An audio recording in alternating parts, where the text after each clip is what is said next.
He's going to need all the help you can get. We're watching people making life-changing decisions. Final answer. Yeah, final answer. I wasn't a very cool kid.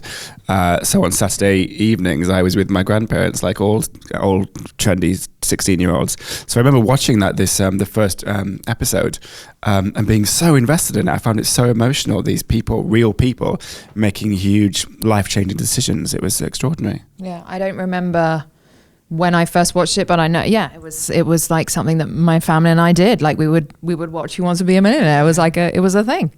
One of the challenges of the show was trying to remind an audience, possibly a younger audience who's just had this show for 20 years now, how a simple question and answer format was so revelatory. It was so shocking that it was just multiple choice and you just had to pick the right one. And also that it was that much money, yes, which £1 million then quid, was... Yeah. It was a considerable amount more than it feels now. So, it was huge. Yeah.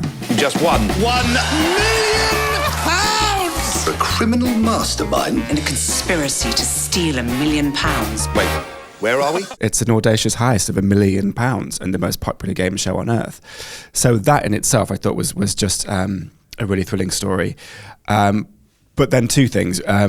It seems like certainly in the popular conscience in the UK that it's cut and dry that they absolutely did it, that they're guilty of the crime they were charged with.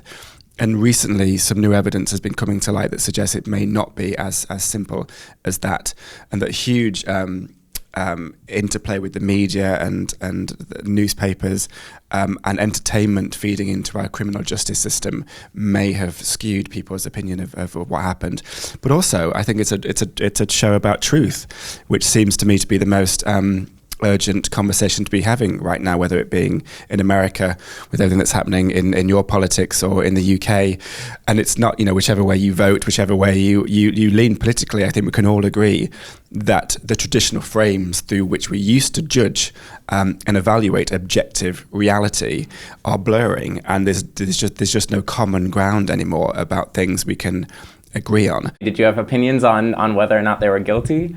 Oh yeah, of course. And I was young, so I wasn't, particularly well read in terms of those things. So I was just exposed to, very mainstream perceptions. And I think universally across the board, it was that they were guilty, and that's what they sort of suffered in their trial. That there was no other side to this story.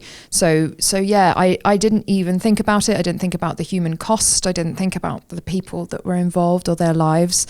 And it didn't occur to me to question it until this project landed on my doorstep, and then as soon as I dove in, it became very clear that it isn't cut and dry, and that it's actually very contentious and ambiguous, and there are many unanswered questions, some that we'll never get answers to, but some that we do have some new evidence about that we're really excited to share in this show. In the hot seat, Diana England. You must go onto the show. It's my turn. Who have you brought? My wife. You better. She's played before.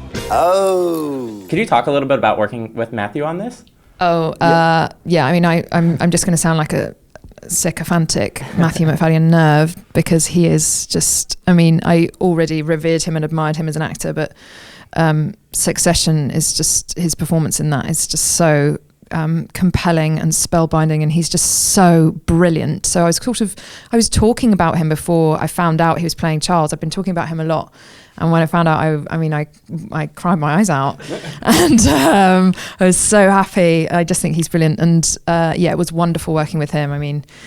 Meet your heroes if they're Matthew Macfadyen, because he is just the most professional, kind, brilliant actor to work with. Could we also talk a little bit about the big fantastical musical moment too? That had to have been a fun thing to shoot. Sometimes I forget that exists. Yeah. But then I remember there's a dance number of this thing. Wow. Yeah. I didn't think they were going to let me get away with it. It's something, again, that's the joy of being a writer. You just go, I'll put this in, and I give it 3 weeks before they cut it, and no one ever said we couldn't do it. And you and Matthew were well up for it. We were so up for it, and it's sort of it's joyful, and it works brilliantly, I think. I think so, because it's a show. It's a show about pop culture and about how we all you sort of see the world through those tropes of music videos and Disney movies or television shows. The idea is we kind of enter Matthew's head as he's trying to reconcile what's happening to him, and he imagines himself and his wife Diana in this old-fashioned light entertainment MGM style musical number. There's the 3 lifelines. Is there one that you always preferred of the game? It's phone a friend, 50-50, and ask the audience, right? I always think ask the audience is the best question, because I think that, I don't know. I think democracy has been proven to not work, so I wouldn't trust the masses. I would always phone a friend and just get my mum on the line and just go, help me. I think that's good. You get a personal connection with someone you trust. That's what I would probably reach out to do. Maybe. See, I trust. You trust people. It isn't cheating. I think he's cheating. Isn't cheating. Who wants to be a millionaire?